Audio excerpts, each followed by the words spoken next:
ఈరోజు మన డీజీపీ ఆఫీస్లో గౌరవ డీజీపీ గారు నూతనంగా నియమితమైన గౌరవ డీజీపీ గారు తిరుమలరావు గారు అదేవిధంగా మిగతా పోలీస్ అఫీషియల్స్ అందరితో కూడా ఈరోజు ఒక మీటింగ్కి కూర్చోవడం జరిగింది. అయితే ఈ మీటింగ్కి ఉన్న ప్రాధాన్యత కానీ ఈ మీటింగ్లో ఉన్న విషయాలు కానీ పత్రికాముఖంగా ప్రజలందరికీ కూడా తెలియజెప్పాలని ఒకే ఉద్దేశంతో ఈరోజు పత్రికా సమావేశం కూడా ఏర్పాటు చేయడం జరిగింది. అంటే ఇక్కడ మాట్లాడే ముందు నేనేం మాట్లాడినా పొలిటికలైజ్డ్ అని మాత్రం అనుకోవద్దు. కొన్ని వాస్తవాలు అవతల వాళ్ళకి జీర్ణించుకోవడానికి ఇబ్బందిగా అనిపించిన వాస్తవం ఎప్పటికైనా వాస్తవమే.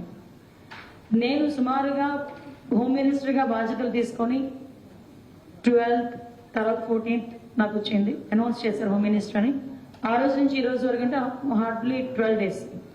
ఈ 12 days నేను అబ్జర్వ్ చేసింది కానీ నా వరకు వచ్చిన సిచ్యువేషన్స్ కానీ నాకు వచ్చిన ఫీడ్బ్యాక్ కానీ చూస్తే లాస్ట్ 5 years కూడా పోలీసు వ్యవస్థ కంప్లీట్ గా నిర్లక్ష్యం వహించబడింది.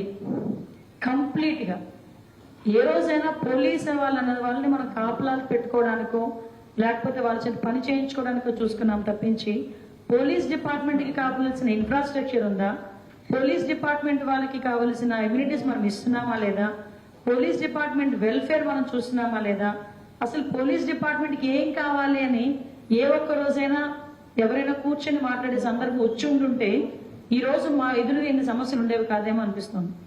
ఈ రోజు ఇప్పుడే మేమందరం కూడా డీసీపీ గారు అందరం కలిసి కూర్చునేటప్పుడు కొన్ని ఆసక్తికరమైన విషయాలు అనమాట.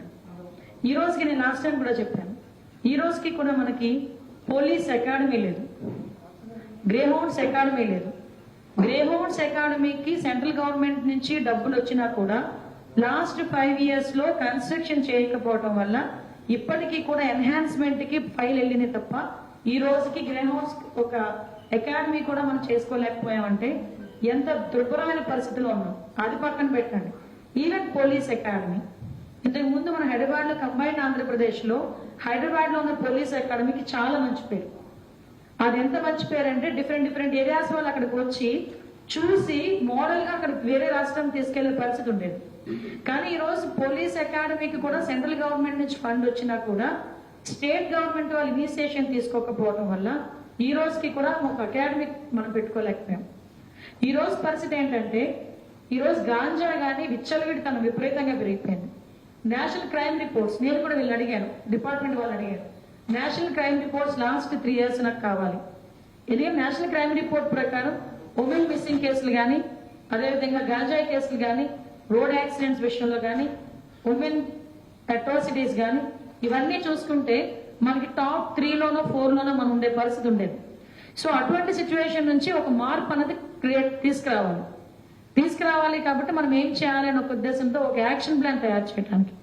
అట్ ద సేమ్ టైం ఈ రోజు పోలీస్ డిపార్ట్మెంట్ కి కొత్త జిల్లాలు ఏర్పడిన తర్వాత ఈ రోజుకి సొంత మన భవనాలు లేవు, ఎస్పీ ఆఫీసెస్ లేవు, వాళ్ళకి కావాల్సిన ఇన్ఫ్రాస్ట్రక్చర్ కూడా ఈ రోజుకి లేదు. మీరు నమ్ముతారా, విశాఖపట్నంలో ఆరిలోవా పోలీస్ స్టేషన్ ఈ రోజుకి కూడా రేకుల షెడ్ కింద చెట్ల కింద నడుస్తుంది. అంటే ఎందుకు ఈ పరిస్థితి ఎందుకు వచ్చింది అంటే ఎందుకు ఇంత మనం ఫైనాన్షియల్ గా ఇంత ఎందుకు డిఫిషియట్ లో ఉండాల్సి వచ్చింది?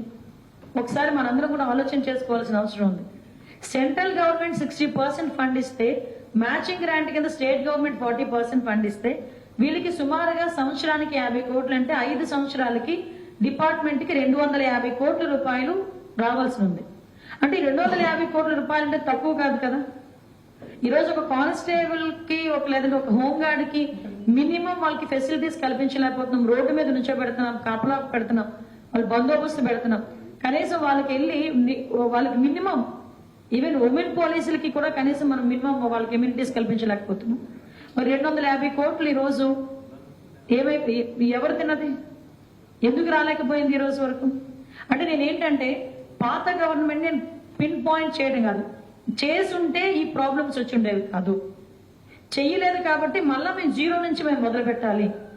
జీరో నుంచి మొదలు పెట్టాలనుకునేటప్పుడు మాకు కూడా కొంచెం టైం పడుతుంది.